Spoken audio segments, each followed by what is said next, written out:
Hello friend, जय हिंद, नमस्कार। आप सभी का फिर से हमारे इस YouTube channel GK GS discussion में आप सभी का स्वागत है। तो आप लोग कैसे हैं जरूर बताइएगा कमेंट बॉक्स में। और एक नई शुरुआत के साथ आज हम पहला क्लास ले रहे हैं, ठीक है। तो उस शुरुआत का जो नाम है आपको बिहार एसएससी, ठीक है। तो आपको पता ही है कि बिहार एसएससी का एग्जाम काफी नजदीक आ गया है, ओके। तो बीएसएससी का जो प्रीवियस ईयर क्वेश्चन है वो सारा प्रीवियस ईयर क्वेश्चन जितना 2022 तक जितना भी एग्जाम हुआ है सारा क्वेश्चन हम जो है आपके लिए लेकर के आएंगे पार्ट बाय पार्ट, जिसका आज पहला पार्ट है। तो आप लोग इसे कंटिन्यू देखिएगा, आपको आने वाला एग्जाम जो है बिहार एसएससी का उसमें काफी फायदेमंद होगा, ठीक है। तो यहाँ पर हम लोग जो है 2011 से लेकर के 2022 तक बिहार एसएससी या तो फिर वह इंटर लेवल हो चाहे वह ग्रेजुएशन लेवल हो, ठीक है।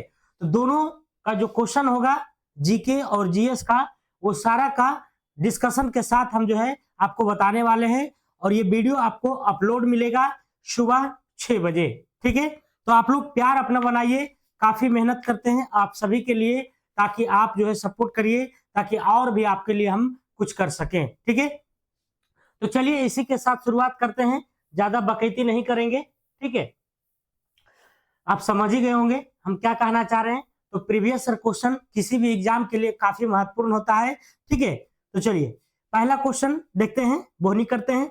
तो पहला क्वेश्चन की अगर हम बात करते हैं तो आप भी पढ़ सकते हैं, केंद्रीय जल एवं विद्युत शोध केंद्र कहाँ स्थित है। तो केंद्रीय जल एवं विद्युत शोध केंद्र कहाँ स्थित है?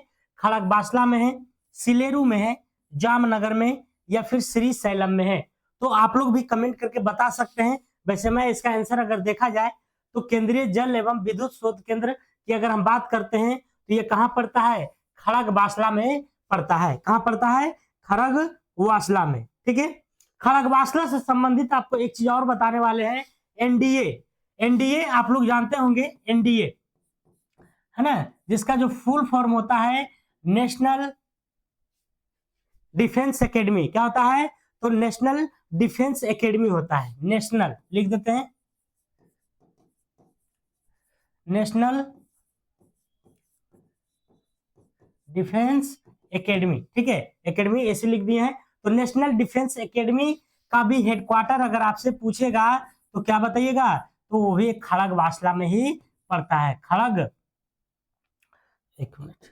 खड़गवासला में ही पड़ता है, ठीक है। हेडक्वार्टर कहाँ है? खड़गवासला में, ठीक है। तो यहाँ पर केंद्रीय जल एवं विद्युत शोध केंद्र कहाँ है? खड़गवासला में है। खड़गवासला में और क्या है? तो एनडीए का हेडक्वार्टर है, एनडीए का हेडक्वार्टर है, ठीक है। अब थोड़ा सा बात करते हैं हम लोग जल विद्युत परियोजना के बारे में, ठीक है। आपको पता है कि हमारे जो बहुउद्देशीय परियोजना है, भारत के प्रथम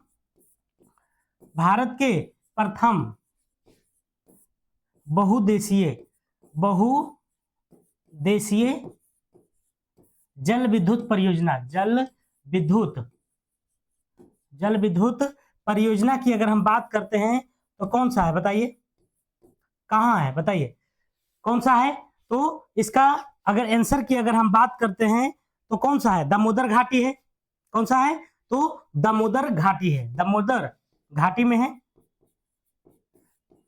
दामोदर घाटी में है, ठीक है। दामोदर घाटी बहुउद्देशीय मतलब जिसका उद्देश्य एक से ज्यादा हो, ठीक है। सिंचाई भी कर रहे हैं, बिजली भी उत्पन्न कर रहे हैं, तो एक से ज्यादा हो गया। तो भारत के प्रथम बहुउद्देशीय जल विद्युत परियोजना अगर पूछेगा तो क्या हो जाएगा? दामोदर घाटी हो जाएगा, ठीक है। चलिए अगला क्वेश्चन है। तो इसी तरह से डिस्कशन करते हुए हम लोग आगे बढ़ते हैं। कह रहा है कि 1857 की क्रांति में निम्नलिखित में से किस एक मित्र द्वारा धोखा मिला और ब्रिटिश द्वारा पकड़ा गया तथा उसे मार दिया गया? तो ये बढ़िया क्वेश्चन है, ठीक है। तो क्या नाना साहेब, कुंवर सिंह, खान बहादुर खान, तात्या टोपे?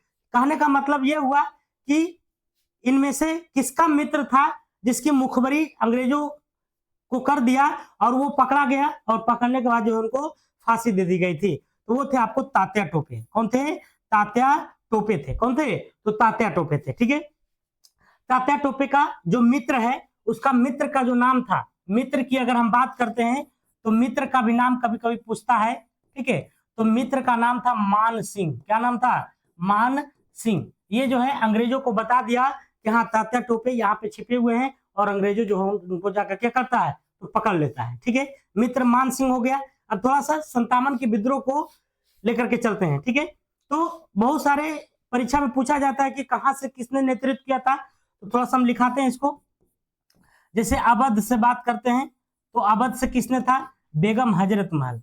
बेगम हजरत महल, बेगम हजरत महल थे। ठीक है, वहीं पर झांसी से पूछता है कि झांसी से नेतृत्व किसने किया था, तो झांसी से रानी लक्ष्मीबाई। रानी लक्ष्मीबाई था, रानी लक्ष्मीबाई हो गया। आपको पूछता है दिल्ली से, है ना, तो दिल्ली से जो है बहादुर शाह जफर तो है ये थे, लेकिन उसका सेनापति का नाम था बख्त खां, है ना, बख्त खां सेनापति था उसका। ठीक है, आपसे पूछता है बिहार से किसने किया था, बिहार के आरा से, है ना, बिहार के आरा से अगर देखा जाए तो कुंवर सिंह थे, कुंवर सिंह। ठीक है, आपसे पूछता है कि बिहार के पटना जिला से किसने किया था, तो पटना से अगर देखा जाए तो पीर अली थे, और ये क्या थे? पुस्तक विक्रेता थे। ठीक है, पुस्तक विक्रेता थे। तो यहां से भी क्वेश्चन आपको पूछा जाता है। ठीक है, तो ये सब बातें याद रखना है। ठीक है, और कभी कभी पूछता है कि तात्या टोपे को जो फांसी दी गई थी, इनको फांसी कब दिया गया था? ठीक है, तो फांसी दिया गया था 18 अप्रैल 1859 को। 18 अप्रैल 1859 को इनको फांसी दे दिया गया था। किसके चलते? तो इसके मित्र मान सिंह के चक्कर में जो है इनको फांसी दे दिया गया था। ठीक है, तात्या टोपे की अगर हम बात करते हैं तो ये नाना साहब के साथ जो है ये युद्ध लड़ रहे थे, 1857 के विद्रोह नेतृत्व कर रहे थे। ठीक है, चलिए, तो इतना सारा पॉइंट आपको ध्यान में रखना है। अगला प्रश्न, अगला है 1929 में किसकी अध्यक्षता में आयोजित हुए भारतीय राष्ट्रीय कांग्रेस के लाहौर अधिवेशन में ब्रिटिश शासन से पूर्व स्वतंत्रता का प्रस्ताव पारित किया गया? ठीक है, तो स्वतंत्रता का जो प्रस्ताव पारित किया गया, क्या बाल गंगाधर तिलक द्वारा, गोखले द्वारा, जवाहरलाल नेहरू या मोतीलाल नेहरू? तो इसका राइट आंसर की बात करते हैं तो जवाहरलाल नेहरू हो जाएगा। ठीक है, हुआ था क्या? तो लाहौर अधिवेशन हुआ था, लाहौर अधिवेशन हुआ था। और लाहौर अधिवेशन जो हुआ था 1929 में हुआ था, 1929 में। और इसमें जो है जो लक्ष्य रखा गया था, आपसे पूछता है क्या लक्ष्य रखा गया था, तो पूर्ण स्वराज का लक्ष्य रखा गया था। पूर्ण स्वराज, है ना, मुझे आधा आधी नहीं चाहिए, मुझे पूरा चाहिए, पूरा स्वराज चाहिए, अपना कानून चाहिए, है ना। तो लक्ष्य की बात करते हैं तो पूर्ण स्वराज था। इसकी अध्यक्षता किसने किया था, तो पंडित जवाहरलाल नेहरू, यहां पर बता ही दिए हैं। ठीक है, इसके जस्ट पहले पूछता है कि 1928 की अध्यक्षता किसने किया था, तो 1928 आईएनसी की अध्यक्षता जो किए थे, अध्यक्षता किसने किया था, तो मोतीलाल नेहरू थे।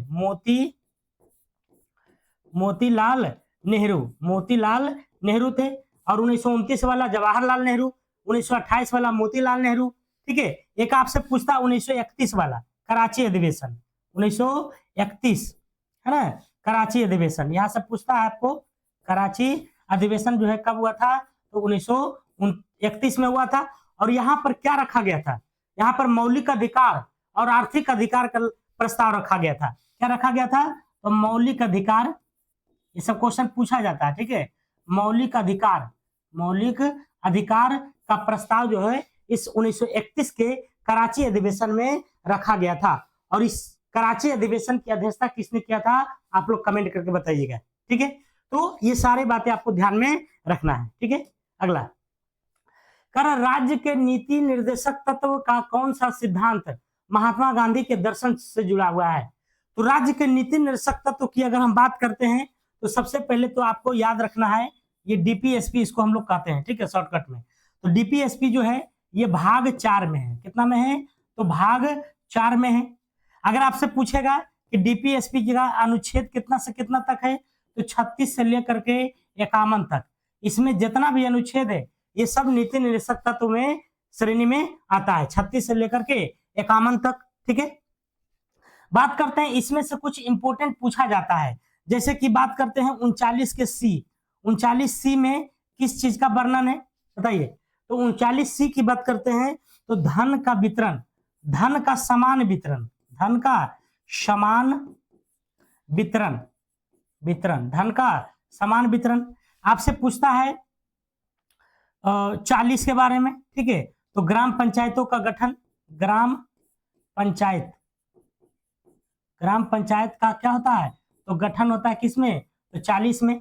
कभी आपसे क्वेश्चन ऐसे भी पूछ सकता है कि जो ग्राम पंचायत का जो गठन है वह किसके अंतर्गत आता है तो नीति निर्देशक तत्व के अंतर्गत आता है, ठीक है। आपसे पूछता है 42 के बारे में, अनुच्छेद 42 के बारे में।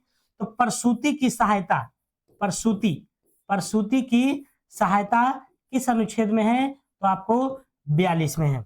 आपसे पूछता है 48 48 क्या है तो कृषि और पशुपालन से संबंधित है, कृषि एंड पशुपालन, पशुपालन से संबंधित है, ठीक है। आपसे पूछता है 50, ठीक है। तो इसको जो है न्यायपालिका को कार्यपालिका से अलग करता है, न्यायपालिका को कार्यपालिका से अलग, कार्यपालिका से अलग करता है। ये जितना भी हम डिस्कशन करा रहे हैं आपके एग्जाम में पूछा जाता है, ठीक है, और पूछने की पूरी संभावना भी बनी रहती है, ठीक है। तो याद रखिएगा, तो ये हो जाएगा ग्राम पंचायतों की स्थापना, ग्राम पंचायत की स्थापना। देखिए ग्राम पंचायत का गठन इसमें है 40 में है ना। अगला करा कि हड़प्पा सभ्यता संबंधित है। तो हड़प्पा सभ्यता की अगर हम बात करते हैं तो क्या कांस्य युगीन सभ्यता है, नवपाषाण सभ्यता से है, पाषाण सभ्यता से है या लौह युग से है, बताइए किससे संबंधित है। तो ये जो है कांस्य युगीन सभ्यता। हड़प्पा सभ्यता को हम लोग कांस्य युगीन सभ्यता भी कहते हैं, सिंधु सभ्यता भी कहते हैं, ठीक है। तो हड़प्पा सभ्यता को क्या कहते हैं कांस्य युगीन सभ्यता इसलिए कहते हैं क्योंकि उसमें उस समय कांसा का प्रचलन काफी था, ठीक है, कांसा का प्रचलन काफी था, ठीक है। हड़प्पा सभ्यता की बात करते हैं इसकी अवधि का, तो इसका जो पीरियड था, समय काल था, वो कितना से कितना तक था 2350 से लेकर के 1750 बीसी, बिफोर क्राइस्ट, मतलब ईसा पूर्व, ठीक है। तो 2350 से लेकर के 1750। बात करते हैं कि हड़प्पा सभ्यता की खोज किसने किया था, तो इसकी खोज है ना हड़प्पा का खोज किसने के द्वारा किया गया था, तो ये किया गया था दयाराम साहनी के द्वारा किया गया था, दयाराम साहनी के द्वारा। अगर पूछे कब किया गया था तो 1921 ईस्वी में, 1921 ईस्वी में, ठीक है। तो ये था हड़प्पा सभ्यता से संबंधित, ओके। चलिए अगला प्रश्न चलते हैं। करा कि भारत तथा चीन के बीच सीमा बनाने वाली रेखा है। तो भारत और चीन के बीच पूछ रहा है, ठीक है। तो भारत और चीन के बीच में जो सीमा बनाता है वो है आपको मैक-मोहन रेखा। क्या है मैक-मोहन रेखा। रेड क्लिफ रेखा की बात करते हैं तो ये भारत और पाकिस्तान, भारत प्लस पाकिस्तान के बीच सीमा रेखा बनाता है, और इसका जो निर्धारण हुआ था 1947 में हुआ था। कभी कभी ये भी पूछता है इसका निर्धारण कब हुआ था, जैसे इसका निर्धारण जो हुआ था 1914 में हुआ था, 1914 में भारत और चीन के बीच में, ठीक है। डुरन रेखा की बात करते हैं तो आपको जो है ये जर्मनी और पोलैंड के बीच में, जर्मनी प्लस पोलैंड के बीच में है, ठीक है। आपसे पूछता है मैगी नोट रेखा, मैगी नोट रेखा ये किस किस देश के बीच सीमा साझा करता है, तो जर्मनी और फ्रांस, जर्मनी प्लस फ्रांस के बीच सीमा साझा करता है, जर्मनी और फ्रांस के बीच में, ठीक है। एक आपसे पूछता है और कौन सा रेखा, रेड क्लिफ रेखा हो गया, मैक-मोहन हो गया, डुरन रेखा हो गया, मैगी नोट रेखा हो गया, ठीक है। और भी 2-4 रेखा है, तो धीरे धीरे जो है सब क्लियर हो जाएगा, ओके। अगला कह रहा कि निम्नलिखित में किन देशों के समूह से भूमध्य रेखा गुजरती है। देखिए भूमध्य रेखा की बात करते हैं तो ये हमारा ग्लोब है, और ये क्या हो गया भूमध्य रेखा हो गया, ये क्या हो गया भूमध्य रेखा हो गया, ठीक है। तो कह रहा किन देशों समूह से, अब ये जितना गुजर रहा है, जितना देश आ रहा है, तो टोटल जो है देश का नाम पूछता है कि कौन सा देश से गुजरती है, ठीक है। तो यहाँ पर देखा जाए तो टोटल 13 देश से गुजरती है, टोटल, है ना, टोटल कितना देश है, टोटल 13 देश से गुजरती है। तो यहाँ पर जो आंसर हो जाएगा आपका 7 नंबर का, कितने देशों से गुजरती है, तो बताइए। तो इसका राइट आंसर हो जाएगा कोलंबिया, केनिया तथा इंडोनेशिया। ये 3 गो, इसमें से 13 में से 3 गो ये आ रहा था, ठीक है। तो 13 देश भी याद रखना, कभी कभी पूछ देता है कितने देशों से गुजरती है, तो 13 देशों से, ठीक है। अगर आपसे पूछे कितने महाद्वीप से गुजरती है, कितने महाद्वीप से गुजरती है, तो बताइएगा 3 गो। 3 गो में कौन कौन था, है ना, तो एशिया है, अफ्रीका है, और दक्षिणी अमेरिका। ये 3 गो महाद्वीप से गुजरता है, 13 गो देश से गुजरता है, ठीक है। तो 13 देशों को याद रखिएगा, तब आप आसानी से छाट सकते हैं, ठीक है।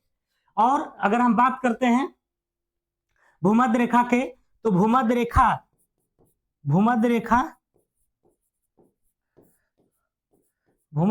पर दिन रात बराबर होता है, दिन एंड रात बराबर कब होता है बताइए। तो ये होता है 21 मार्च एंड 23 सितंबर को, 21 मार्च और 23 सितंबर को भूमध्य रेखा पर दिन और रात दोनों इक्वल होता है, ठीक है। क्या होता है, तो इक्वल होता है, ठीक है। और एक बात करते हैं कि भूमध्य रेखा को जो 2 बार काटती है, वो कौन सी नदी काटती है, तो कांगो नदी। ये याद रखिएगा कि भूमध्य रेखा को 2 बार काटने वाली कौन सी है, तो कांगो नदी है। अगला कह रहा कि चीनी यात्री वेनसांग ने भारत का भ्रमण किया था। वेनसांग, तो वेनसांग जो है किसके समय में आया था, तो हर्षवर्धन के समय में आया था। किसके समय में, हर्षवर्धन के समय में। चंद्रगुप्त द्वितीय के समय में कौन आया था, तो फाहियान, है ना, फाहियान आया था, ठीक है। कौन आया था, तो फाहियान आया था, ओके। चंद्रगुप्त मौर्य की बात करते हैं, तो इसके समय में मेगास्थनीज आया था, मेगास्थनीज आया था, ठीक है, मेगास्थनीज आया था, ठीक है।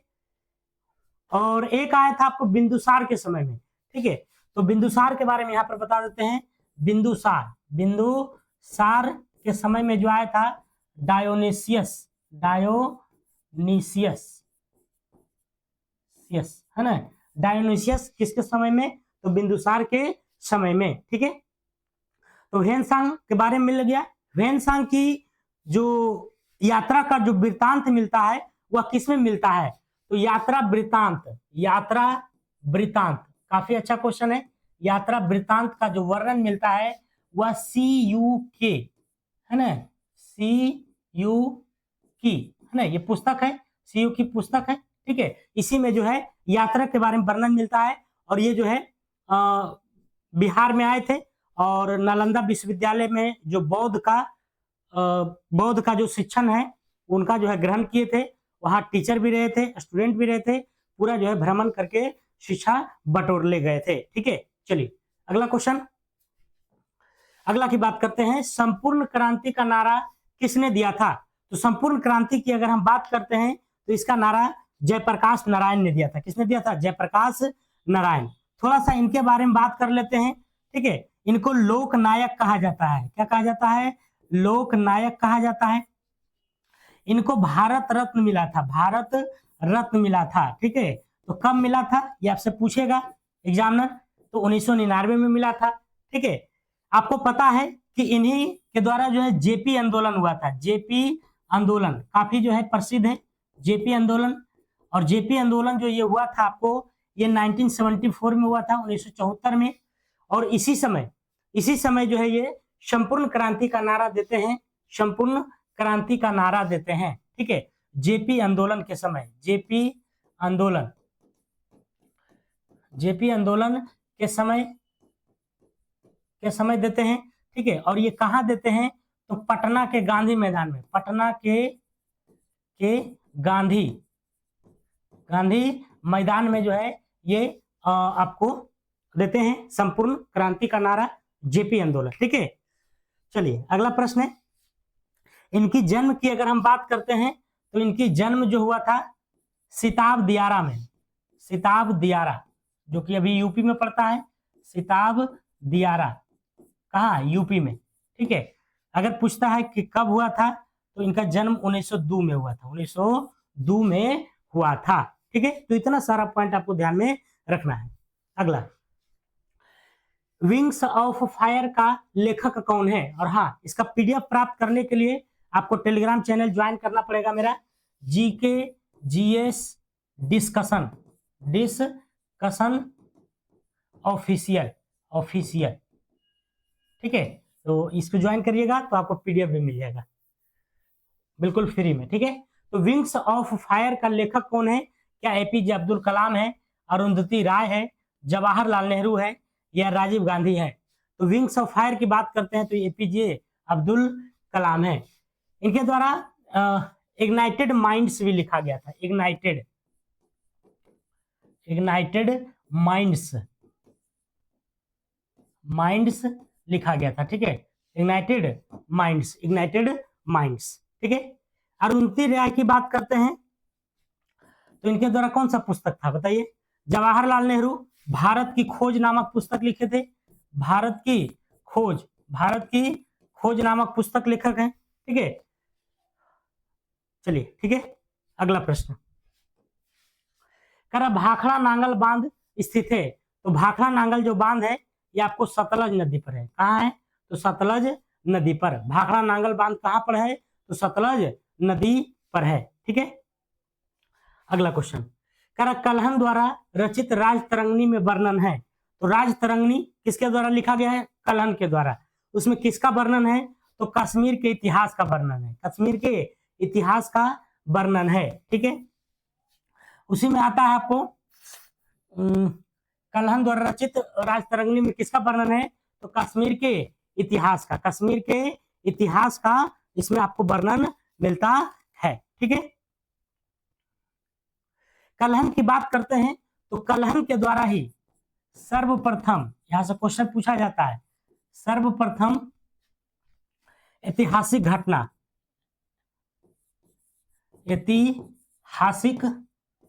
घटना का संस्कृत में, ठीक है, किस भाषा में?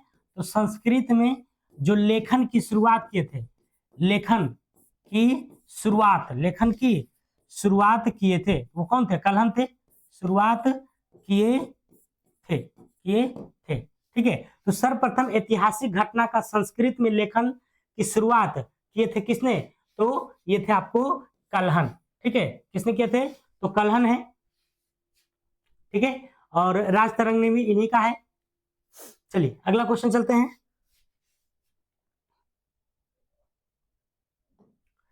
कह रहा राजा राम मोहन राय संस्थापक थे। तो राजा राम मोहन राय की अगर हम बात करते हैं तो जो है ब्रह्म समाज के संस्थापक थे, ब्रह्म समाज कहिए या तो फिर वेदांत कॉलेज कहिए, वेदांत कॉलेज दोनों के जो स्थापना किए थे किसने किए थे? राजा राम मोहन राय ने। आर्य समाज की स्थापना जो है दयानंद सरस्वती के द्वारा किया गया था, सरस्वती के द्वारा। वो कब किया गया था? 1875 ईस्वी में। ठीक है, और रामकृष्ण मिशन की बात करते हैं तो इसकी स्थापना जो है स्वामी विवेकानंद के द्वारा किया गया था। प्रार्थना समाज के संस्थापक आत्मराम पांडुरंग। ठीक है, तो ये सारा जो है आपको ध्यान में रखना है। ठीक है, क्योंकि यहीं से आपका क्वेश्चन घुमा के पूछते रहता है। करा मैगी नोट रेखा किन देशों के मध्य स्थित है? तो मैगी जर गया जाके फ्रांस में। शुरू में डिस्कशन में बताए थे, तो जर्मनी जर गया फ्रांस में। कहा गया? जर्मनी और फ्रांस यहाँ। ठीक है, तो सी नंबर हो जाएगा मैगी नोट रेखा। भारत और चीन के बीच में मैंने बताया था मैकमोहन रेखा है। ठीक है, बात करते हैं अमेरिका और कनाडा, नहीं, ठीक है, यूएसए और कनाडा, ये है 49वीं समानांतर रेखा, 49वीं समानांतर रेखा है। ठीक है, फ्रांस जर्मनी हो गया। जर्मनी और पोलैंड की अगर हम बात करते हैं, हिंडेनबर्ग रेखा, ठीक है, हिंडेन वर्ग रेखा, ये किसके किसके बीच में है? तो जर्मनी और पोलैंड, ठीक है, जर्मनी और पोलैंड। एगो आपसे पूछता है कि 17वीं समानांतर रेखा, 17वीं समांतर रेखा ये किसके किसके बीच में है? तो ये आपको जा करके है उत्तरी वियतनाम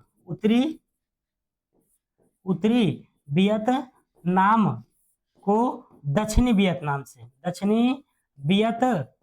से, ठीक है, दक्षिणी वियतनाम से 17वीं हो गया। एगो पूछता है 38वीं समानांतर रेखा, तो उत्तरी कोरिया को दक्षिणी कोरिया से, उत्तरी कोरिया को दक्षिणी कोरिया से जो है इसको जोड़ता है, और 49वीं समानांतर रेखा जो है यूएसए को कनाडा से, ठीक है। तो टोटल जो है आपको ध्यान में रखना है। अगला, सतलज नदी का उद्गम स्थल है। तो सतलज नदी की अगर हम बात करते हैं तो इसका जो उद्गम स्थल है सतलज का, तो सतलज का बताइए कहाँ है? तो इसका जो है चीन के है, ठीक है। कहाँ है? तो चीन के तिब्बत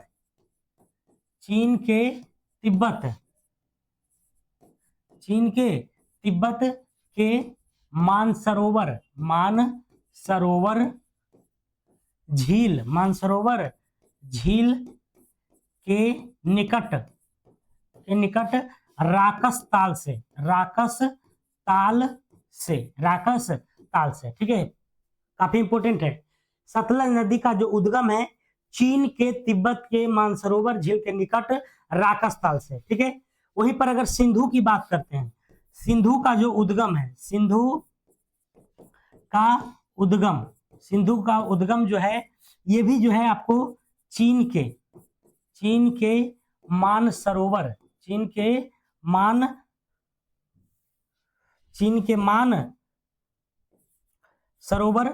है ना के निकट,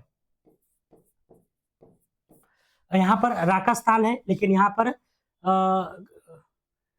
ख्याबुयाब है, ठीक है। सिंधु का उद्गम चीन के मानसरोवर के निकट जो है कोई स्थान है यहाँ पे, ठीक है, ध्यान में नहीं आ रहा है, वहीं से जो है ये सिंधु निकलती है, ठीक है। सतलज नदी की बात करते हैं तो सतलज नदी,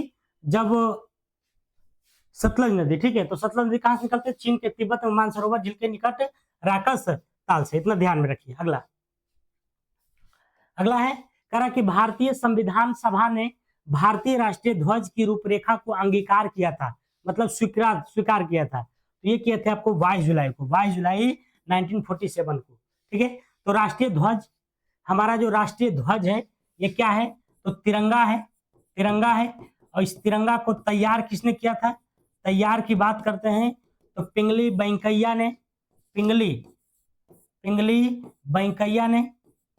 ने, ठीक है। इसका जो रेशियो है ना, अनुपात जो इसका पूछता है कितना अनुपात है, तो 3:2 है, ठीक है, 3:2 है। राष्ट्रीय जो झंडा हमारा है भारत का, उसका रेशियो कितना है? तो 3:2 है, ठीक है। इसमें जो है अशोक चक्र का जो है राष्ट्रीय ध्वज में क्या है? अशोक चक्र है, और अशोक चक्र में टोटल 24 गो तिलियां हैं, ठीक है। इसको अपनाया गया था कब? 22 जुलाई 1947 को। अगला, भारतीय राष्ट्रगान पहली बार कब गाया गया था? तो राष्ट्रगान क्या है? राष्ट्रगान बताइए। तो जन गण और मन है, जनगण मन है, ठीक है। तो राष्ट्रगान की बात करते हैं, सबसे पहली बार गाया गया था 1911 में, ठीक है। 27 दिसंबर 1911 को INC है ना, INC के कोलकाता अधिवेशन में गाया गया था, कोलकाता अधिवेशन में गाया गया था। और इसकी जो अध्यक्षता कर रहे थे, अध्यक्षता आपसे पूछता है तो अध्यक्षता जो कर रहे थे बिशन नारायण धर इसकी अध्यक्षता कर रहे थे 1911 के कलकत्ता अधिवेशन के, और इसको जो है सबसे पहले गाया गया था वही कलकत्ता अधिवेशन में। ये जो जन गण मन है इसके जो राइटर हैं कौन है बताइए, इसके जो राइटर हैं तो RNT है, रविंद्रनाथ टैगोर हैं।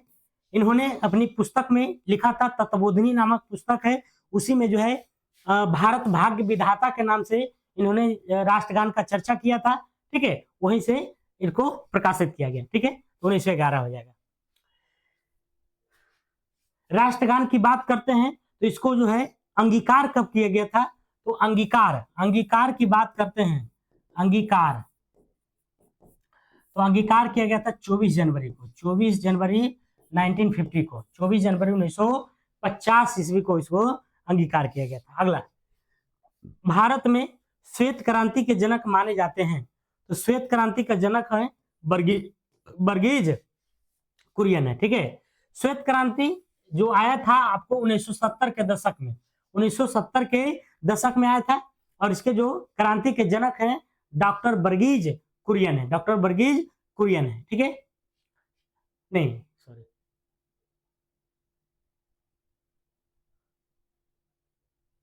हाँ ठीक है, वर्गीज कुरियन है, ठीक है। MS स्वामीनाथन तो भारत में हरित क्रांति, भारत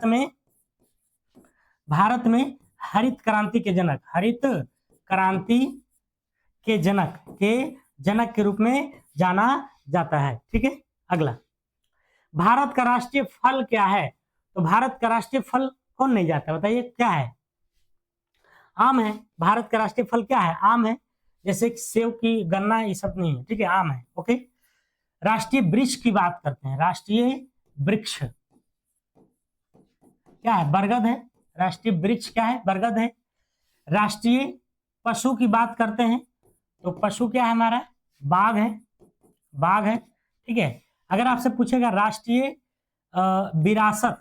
विरासत वाला जो पशु है, विरासत पशु, तो वो हाथी हो जाएगा, क्या हो जाएगा, हाथी हो जाएगा।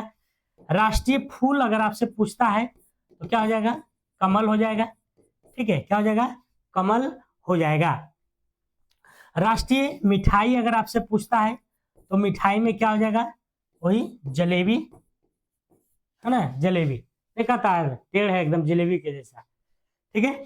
अगला, दुनिया का नवीनतम देश कौन है, तो देखिए नवीनतम देश की अगर हम बात करते हैं तो इसमें आपको दक्षिणी सूडान है, दक्षिणी सूडान गणतंत्र है, ठीक है। ये सूडान से अलग हुआ था, ये जो किससे अलग हुआ था, तो सूडान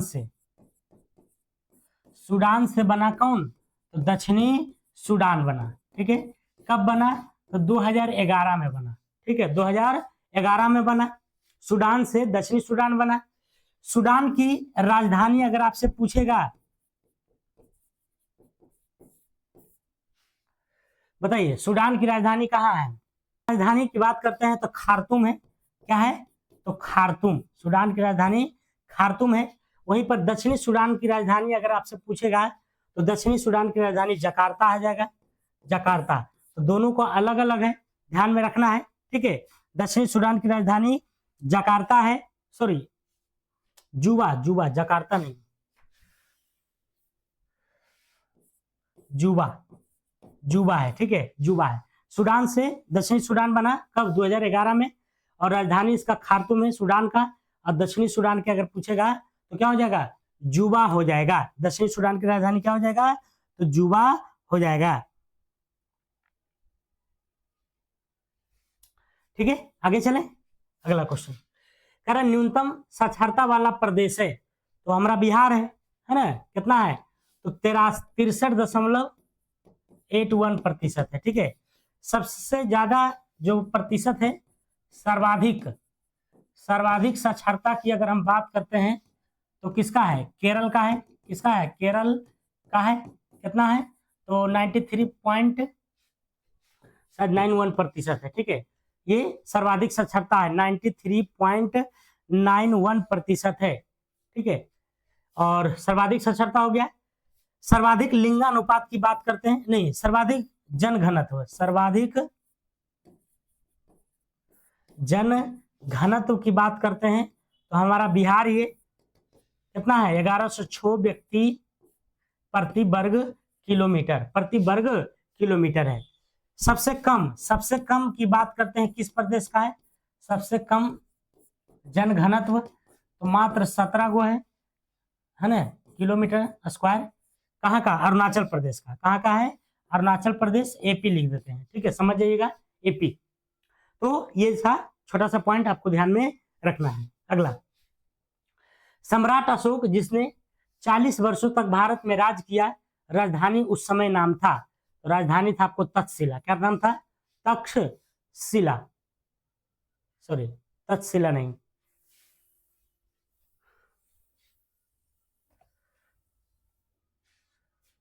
पाटलिपुत्र न था, पाटलिपुत्र हो जाएगा, पाटलिपुत्र। पाटलिपुत्र को जो बसाने वाला है ना, बसाया था किसने? उदयन ने।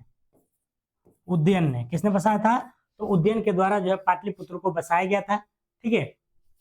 और 40 वर्षों तक जो भारत में राज किया, ये सॉरी अशोक ने राज किया था, उसका भी राजधानी कहा था? पाटलिपुत्र, पाटलिपुत्र। अशोक की बात करते हैं तो अशोक, कलिंग युद्ध हुआ था, कलिंग युद्ध हुआ था।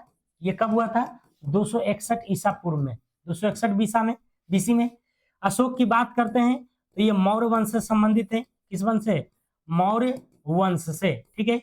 इसका थोड़ा सा देखते हैं क्रम। सबसे पहले चंद्रगुप्त मौर्य थे, चंद्रगुप्त मौर्य थे। उसके बाद अगर देखा जाए तो बिंदुसार आया, बिंदुसार, और बिंदुसार के बाद जो है अशोक आया, है ना। तो याद रखिएगा, चंद्रगुप्त मौर्य का बेटा बिंदुसार, का बेटा फिर अशोक, ठीक है। अगला क्वेश्चन करा कि ऐसा प्रथम इंजीनियरिंग स्नातक जो किसी राज्य का 9 बार मुख्यमंत्री रहा हो, संबंधित है। प्रीवियस ईयर में 2 वर्ष दिया गया था, 2 बार मुख्यमंत्री, लेकिन अब तक तो 9 बार बन चुके हैं ना, तो उसको याद करने से कोई फायदा नहीं था। तो ये हमारे बिहार के हैं, नीतीश सरकार, श्री नीतीश कुमार जी, श्री नीतीश कुमार जो है ये क्या है? तो बिहार के 9वें मुख्यमंत्री हैं, ठीक है। बात करते हैं प्रथम बार जब ये मुख्यमंत्री बने थे, प्रथम बार जब सीएम बने थे तो कब बने थे? 2000 ईस्वी में, 2000 ईस्वी में बने थे, मात्र 7 दिन के लिए। कितना दिन के लिए? तो 7 दिन के लिए। यहां से भी क्वेश्चन पूछ सकता है कि प्रथम बार कब बने थे? तो 2000 में। ये रेलवे मंत्री भी रह चुके हैं। निम्नलिखित में से कौन सा देश आसियाना का सदस्य नहीं है?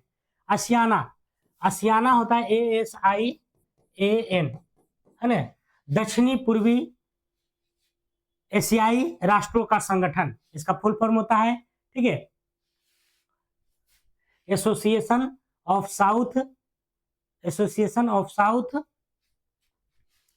और आई से क्या होता है? Association of south east. Asian में आई नहीं होता, ई होता है, ठीक है, ई होता है, association of south east Asian nation, ठीक है। और इसकी स्थापना की बात करते हैं तो इसकी स्थापना जो हुआ था आपको 8 अगस्त को हुआ था, 8 अगस्त 1967 में हुआ था। भारत जो इसका सदस्य बना था, भारत जो सदस्य बना था, ये आपको कब बना था? 1996 में बना था। इसका जो सदस्य देश है, इसमें देश जो बात करते हैं तो 10 गो देश है, ठीक है। कितना देश है? 10 गो देश है, ठीक है। इसका जो हेडक्वार्टर है, हेडक्वार्टर की बात करते हैं तो जकार्ता में है। कहाँ है? जकार्ता में। हेडक्वार्टर कहाँ है? जकार्ता में। अब क्वेश्चन पर आइए, आसियाना का सदस्य नहीं है तो कौन नहीं है? आसियाना का सदस्य कौन नहीं है? तो ये बांग्लादेश नहीं है, ठीक है, बांग्लादेश नहीं है। बांग्लादेश आजाद हुआ कब? 1971 में, ठीक है, और इसका स्थापना 1967 में हो गया था, ठीक है। तो ऐसे भी ध्यान में रखना है। अगला, उस राज्य का नाम बताएं जहां से भारत का प्रथम राष्ट्रपति चुना गया। तो प्रथम राष्ट्रपति की बात करते हैं तो हमारा बिहार से था, कौन थे? तो डॉक्टर राजेंद्र प्रसाद जी थे, ठीक है, बिहार के डॉक्टर राजेंद्र प्रसाद। इनका जो जन्म हुआ था, जन्म की बात करते हैं तो सिवान में, सिवान के जीरादेई में हुआ था। जगह का नाम पूछता आपको, कब होता है? 3 दिसंबर को हुआ, 1884 को हुआ, ठीक है। इतना सारा पॉइंट ध्यान में रखना है। अगला क्वेश्चन कह रहा कि सिखों के 10वें गुरु गुरु गोविंद सिंह जी का जन्म हुआ था तो कहाँ हुआ था? गुरु गोविंद सिंह का जन्म तो पटना में हुआ था। कहाँ हुआ था? पटना में हुआ था ना। गुरु गोविंद सिंह का जो जन्म हुआ था वो कहाँ हुआ था? तो पटना में हुआ था। ठीक है, और इनका जो जन्म हुआ था 1666 ईस्वी में। ठीक है, जन्म की बात करते हैं तो 1666 में। मृत्यु की बात करते हैं तो 1708 ईस्वी में। ठीक है, इसको मृत्यु जो देने वाला था कौन था? गुल खां, है ना। गुल खां ने इनको मारा था। इनको क्या क्या था? तो मार दिया था। ठीक है, पाहुल प्रणाली की बात करते हैं तो इन्हीं का देन है। पाहुल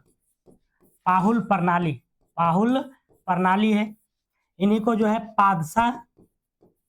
पादशाह या बादशाह कहा जाता है। इनको गुरु गोविंद सिंह अगर सिखों में देखा जाए तो 10 गुरु टोटल थे। 10 का मैं नाम लेना चाह रहा हूं। ठीक है, पहला कौन थे? गुरु नानक देव जी थे। दूसरा गुरु अंगद जी थे। फिर गुरु अमरदास थे। गुरु रामदास थे। गुरु अर्जुन देव थे। गुरु हरगोविंद थे। हरराय थे। हरकिशन थे। गुरु तेग बहादुर थे और गुरु गोविंद सिंह थे। ठीक है, ये 10 गुरुओं का नाम आपको ध्यान में रखना है। ठीक है, चलिए अगला प्रश्न चलते हैं।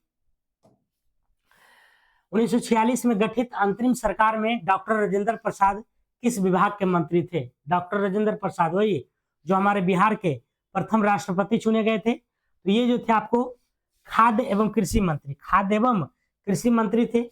रक्षा विभाग जो थे वो बलदेव सिंह थे।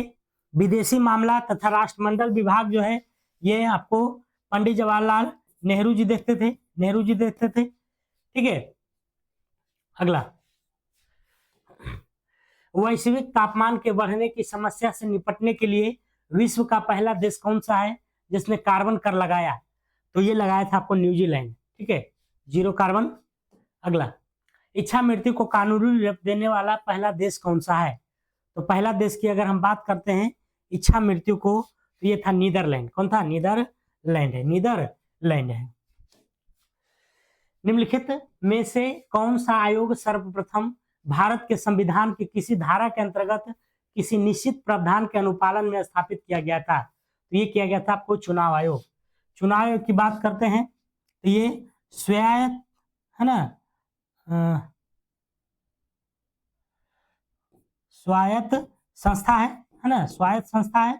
ठीक है, इसकी बात करते हैं चुनाव आयोग का। तो इसका वर्णन जो है आपको 324 से लेकर के 329 में है। 324 से लेकर 329 में है। ठीक है, इसमें मुख्य चुनाव आयुक्त के अतिरिक्त 2 गो चुनाव आयुक्त होता है। मुख्य चुनाव आयुक्त, ठीक है, और प्लस 2 चुनाव आयुक्त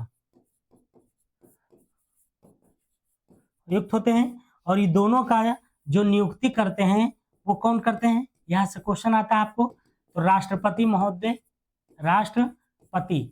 महोदय करते हैं इन दोनों का चयन, तीनों का। ठीक है, चलिए तो ये चुनाव आयोग हो जाएगा। अगला क्वेश्चन है आर्थिक फोरम की वार्षिक बैठक का स्थल दावोस कहाँ स्थित है? तो दावोस आपको जो है स्विट्जरलैंड में है। ठीक है, स्विट्जरलैंड है। विश्व आर्थिक फोरम कहिए या मंच कहिए, बात एक ही है।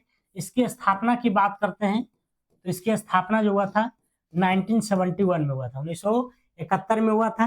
ठीक है, और इसके जो स्थापना किए थे, स्थापना करने वाला का नाम क्या था? तो जेनेवा विश्वविद्यालय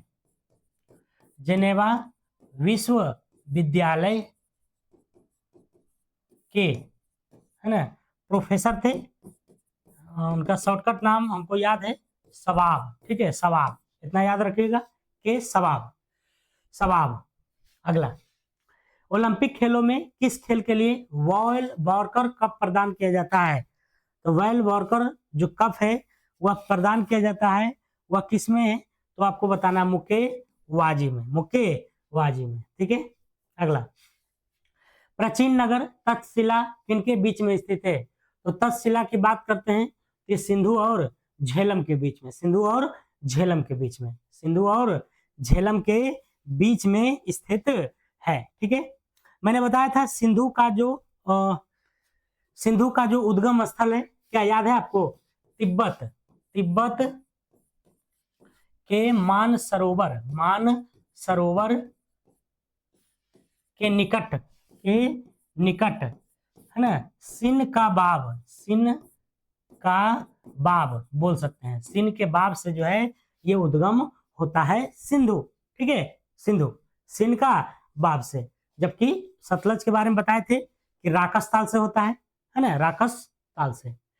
निम्नलिखित में से कौन सा विद्रोह बंकिम चंद्र चटर्जी के उपन्यास आनंद मठ के द्वारा प्रसिद्ध हुआ है? तो ये सन्यासी विद्रोह हुआ है। कौन सा विद्रोह हुआ है? तो सन्यासी विद्रोह। ये बात करते हैं तो ये 1766 से लेकर के आपको लगभग 1800 तक चला था, 1800 तक चला था। ठीक है, अगला, निम्नलिखित में से कौन सा कथन सत्य नहीं है? तो सत्य नहीं है आपको कावेरी नदी। ठीक है, कावेरी नदी का जो उद्गम है वो आपको तालकावेरी से होता है, ना कि आंध्र प्रदेश से। ठीक है, तालकावेरी से। कौन एक हिंदुस्तानी शास्त्रीय गायक है? तो इसका आंसर हो जाएगा हिंदुस्तानी शास्त्रीय गायक है तो कौन सा है आपको? हंगल है ना, गंगूबाई हंगल है। अगला, कोलंबो से अल्मोड़ा तक व्याख्यान किसके अनुभवों पर आधारित है? तो कोलंबो से अल्मोड़ा तक जो व्याख्यान है वह जो है आपको किस पर है? तो स्वामी विवेकानंद पर। स्वामी विवेकानंद ही जो थे आपको 1993 में विश्व धर्म सम्मेलन, ठीक है, धर्म सम्मेलन में भाग लिए थे और काफी जो है भारत का नाम ऊंचा किए थे, भाग लिए थे। ठीक है, यहाँ से क्वेश्चन आपको पूछा जाता है कब लिए थे? तो 1993 में। वैज्ञानिक तथा औद्योगिक अनुसंधान परिषद का अध्यक्ष कौन होता है? वैज्ञानिक तथा अनुसंधान का, तो ये होते हैं आपको प्रधानमंत्री जी। कौन होते हैं? भारत के प्रधानमंत्री। ये किसका होते हैं पता है? तो योजना आयोग के अध्यक्ष यही होते हैं। योजना आयोग के अध्यक्ष कौन होते हैं? तो प्रधानमंत्री जी होते हैं। ठीक है, पुरातत्व विभाग का भी यही होते हैं। पुरातत्व विभाग के भी अध्यक्ष कौन होते हैं? तो प्रधानमंत्री जी ही होते हैं। ठीक है, और राष्ट्रीय विकास परिषद के भी अध्यक्ष यही होते हैं। राष्ट्रीय विकास परिषद के अध्यक्ष क्या होते हैं? अध्यक्ष होते हैं। ये तीनों को ध्यान में रखना है, योजना आयोग और पुरातत्व विभाग। अगला है, भारत में हरित क्रांति का जनक भारत में, ठीक है, तो भारत में अगर पूछ रहा है तो एम.एस. स्वामीनाथन हो जाएगा, एम.एस. स्वामीनाथन। और विश्व में अगर पूछेगा, विश्व में हरित क्रांति का जनक कौन है? तो नॉर्मन बोरलॉन्ग है और स्वामीनाथन भारत में है। ये जो क्रांति आया था, हरित क्रांति 1966 से 67 के बीच में आया था। ठीक है, 66 से। श्री कुमार बनर्जी किससे संबंधित है? तो ये उस समय का करंट क्वेश्चन है, परमाणु ऊर्जा आयोग से संबंधित थे। अगला है, राष्ट्रीय स्मार्ट गवर्नमेंट संस्थान कहाँ स्थित है? तो ये आपको है हैदराबाद में। ठीक है, हैदराबाद में है। चेन्नई में क्या है? तो चमड़ा अनुसंधान संस्थान है। चमड़ा अनुसंधान संस्थान है, चमड़ा अनुसंधान संस्थान। अगला, वह भारतीय टेनिस खिलाड़ी जो फिल्म निर्माण हेतु हॉलीवुड से जुड़े हुए हैं, तो ये है आपको लिएंडर पेस। कौन है? लिएंडर पेस है। ठीक है, 42 का लिएंडर पेस की बात करते हैं, इनको जो है इंडियन एक्सप्रेस भी कहा जाता है, इनको इंडियन एक्सप्रेस भी कहा जाता है। ठीक है, अगला, लव, लव जो हो गया है वह टेनिस से हो गया। लव किससे हुआ है? तो टेनिस से हुआ है। वृंदावन गार्डन कहाँ है? ये आपको मैसूर में है। वृंदावन गार्डन कहाँ है? मैसूर में है। अगला, उस राज्य का नाम बताएं जहां से अधिकतम संख्या में रेलवे मंत्री बने हैं। तो रेलवे मंत्री तो सबसे ज्यादा बिहार का ही है, नीतीश कुमार जी बने हैं, श्री लालू प्रसाद यादव जी बने हैं, जॉर्ज फर्नांडिस बने हैं, और बताइए, तीन को तो हमको याद है। तो ये सबसे ज्यादा जो बने हैं आपको बिहार के। लेकिन अभी कौन है? अश्वनी वैष्णव। कौन एक टेनिस खिलाड़ी है? तो इसमें से बताना है, तो ग्रेग जॉन्स है, ग्रेग जॉन्स। ठीक है। अगला, निम्नलिखित में से कौन सा बर्ड फ्लू वायरस है जिसे एवियन फ्लू वायरस भी कहा जाता है? तो H5N1 है। ये एक्चुअली में पक्षियों में ज्यादा होता है। ठीक है, बर्ड फ्लू जो होता है पक्षियों में होता है, और उसी पक्षी से संपर्क में आने पर मनुष्यों में भी होने का जो है संभावना बनी रहती है। ठीक है, तो H5N1। अगला, मोबाइल सिम कार्ड में सिम का क्या अर्थ होता है? तो सब्सक्राइबर आइडेंटिफिकेशन मॉड्यूल। कहाँ है? यहाँ बी नंबर। ठीक है, सब्सक्राइबर आइडेंटिफिकेशन मॉड्यूल। ठीक है। अगला, कौन सा पिंड रात्रि में आकाश में सबसे अधिक चमकता है? ये आपको 50 नंबर होना चाहिए। ठीक है, तो सबसे ज्यादा चमकने वाला कौन है? शुक्र है। इसी को जो है भोर का तारा, भोर का तारा कहते हैं। इसी को सांझ का तारा, है ना, इसको क्या कहते हैं? शाम लिख देते हैं, शाम का तारा कहा जाता है। और ये अगर बात किया जाए सूर्य से कितनी दूरी पर है, तो बुध शुक्र, है ना, तो दूसरा नंबर पर है, सेकंड नंबर पर है। सूर्य से दूरी के अनुसार शुक्र दूसरा नंबर पर है। शुक्र और अरुण एक ऐसा ग्रह है, शुक्र प्लस अरुण, है ना, जो कि पूरब से पश्चिम जो है टर्न होता है। पूरब से पश्चिम में जो है ये राउंड करता है, पूरब से पश्चिम। बाकी जितने भी ग्रह हैं वो पश्चिम से पूरब जाते हैं। ठीक है, तभी तो सूरज जो है हमारे पूरब में उगते हैं। ठीक है, तो शुक्र, मंगल, बृहस्पति। चलिए, तो इसका राइट आंसर क्या हो जाएगा? वो शुक्र हो जाएगा। ठीक है, तो ये 50 क्वेश्चन था हमारा। तो आपको क्लास कैसा लगा जरूर बताइएगा कमेंट बॉक्स में। काफी मेहनत करते हैं आप सभी के लिए अपना समय निकाल करके। ठीक है, तो डिस्कशन इसका काफी इंपॉर्टेंट है, तो आप लोग PDF जरूर प्राप्त कीजिएगा, टेलीग्राम चैनल ज्वाइन कर लीजिएगा। GK GS discussion official. ठीक है, ऑफिशियल पर जा करके आप लोग यहाँ से PDF प्राप्त कर सकते हैं। ठीक है, तो चलिए तब तक के लिए अपना ध्यान रखिए। फिर कल मिलते हैं सुबह 6 बजे आपके साथ। जय हिंद, जय भारत।